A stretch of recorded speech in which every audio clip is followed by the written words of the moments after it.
అయితే గుప్త నిధుల్ని బయటికి తీయాలనుకుంటున్నారో అటువంటి వాళ్ళ కోసం ఈ రోజు నేను చాలా పవర్ఫుల్ గా ఒక చిన్న టెక్నిక్ చూతానండి. మీరు ఎవరైతే గుప్త నిధులు పలానా చాట ఉన్నాయి అనుకున్న వ్యక్తులు ఎవరైతే ఉన్నారో వాళ్ళ కోసం చాలా సింపుల్ టెక్నిక్ చూతాను. 5 తాంబూలాలు తీసుకెళ్లి అక్కడ పెట్టిన తర్వాత మీరు నేను చెప్పిన చిన్న ప్రయోగం చేస్తే ఆటోమేటిక్ గా అక్కడ గుప్త నిధులు ఉన్నాయా లేవా అనేది మీకు ఆటోమేటిక్ గా తెలిసిపోయింది అనమాట. అటువంటి పవర్ఫుల్ గల ఒక చిన్న తంత్రం రూపాయి ఖర్చు లేకుండా చిన్న రెమెడీ చెబుతాను అనమాట. అది ఎక్కడైనా సరే మీకు చిన్న డౌట్ ఉంటే చాలు, అక్కడికి వెళ్ళిపోయి మీరు చక్కగా నేను చెప్పిన ప్రకారం మీరు చేసినట్లయితే ఆ గుప్త నిధులు అక్కడ ఉన్నాయా లేవా అనేది మీకు ఆటోమేటిక్గా తెలిసిపోయింది అనమాట. అయితే దీని గురించి మీరు పూర్తిగా తెలుసుకోవాలి అనుకుంటున్న వాళ్ళు ఎవరైతే ఉన్నారో మా ఛానల్ సబ్స్క్రైబ్ చేసుకోండి. అదేవిధంగా మా ఛానల్ని ప్రతి ఒక్క వీడియోని చూడటం వల్ల మీకు కొత్త కొత్త రెమెడీస్ అనేది తెలియజేస్తుంటాను. అదేవిధంగా ఒకవేళ మీకు అటువంటి సమస్యలు లేకపోతే మీకు తెలిసిన వాళ్ళకి మీరు తెలియజేశారంటే ఆటోమేటిక్గా అటువంటి సమస్యలు వాళ్ళు పూర్తిగా బయటపడడం జరిగింది అనమాట. అదేవిధంగా మన ఛానల్ ద్వారా అనేక రకాలైన మంత్ర యంత్రాలు అనేది నేను మీకుగా చేసుకోలేని వాళ్ళు ఎవరైతే ఉన్నారో వాళ్ళకి నేను కొరియర్ చేసి ఇంటికి పంపిస్తున్నాను. కావాలంటే నా వాట్సాప్ నెంబర్ అనేది ఇస్తాను, అక్కడ మీరు నన్ను కాంటాక్ట్ అవ్వనమాట. అయితే గుప్త నిధుల గురించి చాలా మంది నాకు వాట్సాప్లో కాంటాక్ట్ అవుతున్నారు. ఎట్లా అవుతున్నారంటే మా ఇంట్లో గలగలగల గజ్జల సౌండ్ వస్తుంది గురువు గారు, మా ఇంట్లో ఉంది తీసేవాళ్ళు లేరు అంటున్నారు. కొంతమంది ఏమంటారు పలానా గుడిలో ఉంది గురువు గారు అక్కడ తీసేవాళ్ళు లేరు అన్నారు. పలానా ఏమంటారు వాళ్ళ కొండలో ఉంది గురువు గారు అక్కడ తీసేవాళ్ళు లేరు అన్నారు. అంటే నేను ఆల్రెడీ ఒక వీడియో చేశా దాని గురించి చెప్పేమాట. గుప్త నిధులు తీయాలంటే చాలా కష్టం అని, ఎందుకంటే దాన్ని తీసే సాధకులు సపరేట్గా ఉంటారు. గుప్త నిధులు తీసేవి విధానం ఉంటే యాక్చువల్గా మీకు ఒక మార్గం చెబుతానండి. కేరళలో అప్పుడు 7 గదులు 6 గదులు గుప్త నిధులు బయటపడ్డాయి. లాస్ట్ గది ఓపెన్ చేయలేకపోతున్నారు. ఎందుకు ఓపెన్ చేయలేకపోతున్నారని ఒక్కసారి మీరు గమనించండి. ఎందుకంటే అక్కడ మన దేశంలో పెద్ద పెద్ద అఘోరాలు ఉన్నారు, పెద్ద పెద్ద తాంత్రికులు ఉన్నారు. అటువంటి వాళ్ళని తీసుకొచ్చేసి ఆ గదిని ఓపెన్ చేసి దాని లోన్ ఉన్నది మొత్తం తెచ్చుకోవచ్చు. కానీ అటువంటి వాళ్ళు కూడా దాని జోలికి వెళ్ళట్లేదంటే అక్కడ మీరు గమనించాల్సింది ఏంటంటే మనకు సాధ్యం కాంది అక్కడ ఏదో ఉంది. మనం వీటిలో ఏం తెలియజేశాను, ఇక్కడ ఒక గుప్త నిధిని బయటికి తీయాలంటే అక్కడ ముందుగా అక్కడ వెళ్ళిన సాధకుడు చూసుకోవాల్సింది ఏంటంటే ఇక్కడ ఏ శక్తి ఉంది, ఆ శక్తికి ఏం కావాలి, ఏమిస్తే తను మనకి ఆ గుప్త నిధి ఇచ్చిద్ది అని ఈ విధంగా అన్ని మీకు అంతకుముందు వీడియో తెలియజేశాను. ఈ రోజు మీకు సింపుల్గా నేను తెలియజేసేదంటే అసలు అక్కడ మీరు వెళ్ళిన ప్లేస్లో ఒక డౌట్ వచ్చింది మీకు. మీరు ఒక ప్లేస్లోకి వెళ్ళారు, ఇక్కడ గుప్త నిధి ఉందా లేదా అనేది చిన్న డౌట్ మీకు. ఆ డౌట్ క్లారిటీ చేసుకొని అక్కడ ఉందా లేదనేది మనం ఏ విధంగా తెలుసుకోవాలనే దాని గురించి ఈ రోజు వీడియో మీకు తెలియజేస్తానమాట. అయితే ఇక్కడ వచ్చేసి మీరు చేయవలసింది ఏం లేదు, ఒక 5 తాంబూలాలు తీసుకోండి. తాంబూలం అంటే ఆకు ఒక్క, అదేవిధంగా ఒక ఆకు ఒక్కలే ఆకు ఒక్క తీసుకోండి.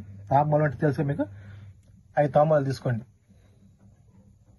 ఇక్కడ మీరు 5 తాంబూలాలు తీసుకోవాలి. 5 తాంబూలాలు అంటే ఏ ప్లేస్లో అయితే మీకు గుప్త నిధి ఉందని మీరు అనుకుంటున్నారో ఆ గుప్త నిధి ఉందా లేదా తెలుసుకోవడం కోసం 5 తాంబూలాలు తీసుకోవాలి.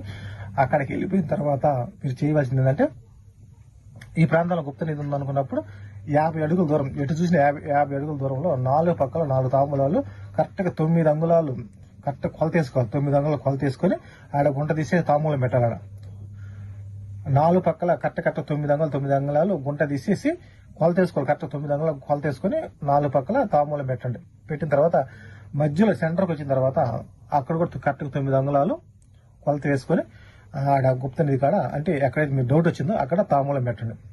తాంబూలం పెట్టిన తర్వాత మట్టేసి కప్పెట్టేసేది, వాటిని మట్టేసి కప్పెట్టండి. కప్పెట్టిన తర్వాత మీరు ఏం చేస్తారు, ప్రతిరోజు మీరు ఎక్కడైతే మీరు గుప్త నిధి ఉందో లేదో తెలుసుకోవడం కోసం మీరు వెళ్తున్నారు కదా, అక్కడికి మీరు వెళ్ళేటప్పుడు ఒక సాంబ్రాన్ని తీసుకురండి. సాంబ్రాన్ని తీసుకుని వెళ్ళిపోయి మీరు ఏం చేస్తారు, మధ్యలో ఎక్కడైతే తాంబూలం ఉంది చూసారా, ఆ మధ్యలో ఉన్న తాంబూలం అది భూమిలో ఉండిద్ది. మీరేం చేస్తారు, పైన కొద్దిగా ఇప్పుడు ఈ మధ్య దూపం స్టిక్లు ఉన్నాయి కదా, అవి ఏం తీసుకెళ్ళొచ్చు, లేదంటే నిప్పుకూరల మీద సాంబ్రాన్ని తీసుకెళ్ళి అక్కడ మధ్యలో ఎక్కడ తాంబూలం పాతి పెట్టారో ఆ తాంబూలం దగ్గర సాంబ్రాన్ని పెట్టేసి వదిలేసేయండి. ఆ విధంగా మీరు 21 రోజులు ప్రతిరోజు వెళ్ళటం, సాయంత్రం పూట అక్కడ ఆ మధ్యలో ఉన్న తాంబూలం దగ్గర ఈ సాంబ్రాన్ని వేయటం, వచ్చేయటం.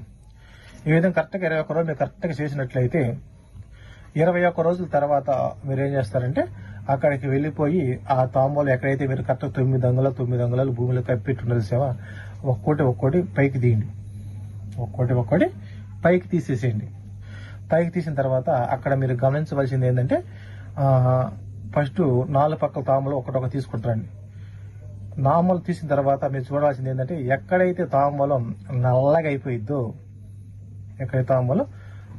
అయిపోయిద్దో అక్కడ ఆ ప్రాంతంలో కంపల్సరీ ఉప్పు నీతి అనేది ఉండిద్ది అన్నమాట.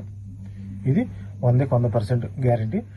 ఆ ప్రాంతం తప్ప ఇంకా మళ్ళీ మిగతా పక్కన చూడండి, తాంబూలం పెట్టారైతే అక్కడ చూసిన తర్వాత ఎక్కడ కూడా నల్లగా లేకుండా ఉందనుకో, అక్కడ ఏం లేదు. ఎక్కడైతే తాంబూలం నల్లగా అయిపోయిద్దో అక్కడ పక్కగా అక్కడ గుప్త నిధి ఉండిద్ది. అప్పుడు మీకు తెలిసిన గురువు చేత కానీ లేకపోతే మీకు తెలిసిన తాంత్రిక మధ్య ఎవరైతే ఉన్నారో వాళ్ళ చేత కానీ మీరు చక్కగా అక్కడికి వెళ్ళి అక్కడ ఏ శక్తి ఉంది అర్థమైందా, ఆ శక్తికి మనం ఏమి ఇవ్వాలి, ఏమిస్తే అది బయటకు వచ్చిద్ది అనేది ముందు తెలుసుకోవాలి. తెలుసుకోకుండా ఎవరో పడితే వాళ్ళు వెళ్ళేసి మనం తీసుకుంటే బయటకు వచ్చే విధంగా ఉండదు గుప్త నిధి అనేది. అర్థమైందా?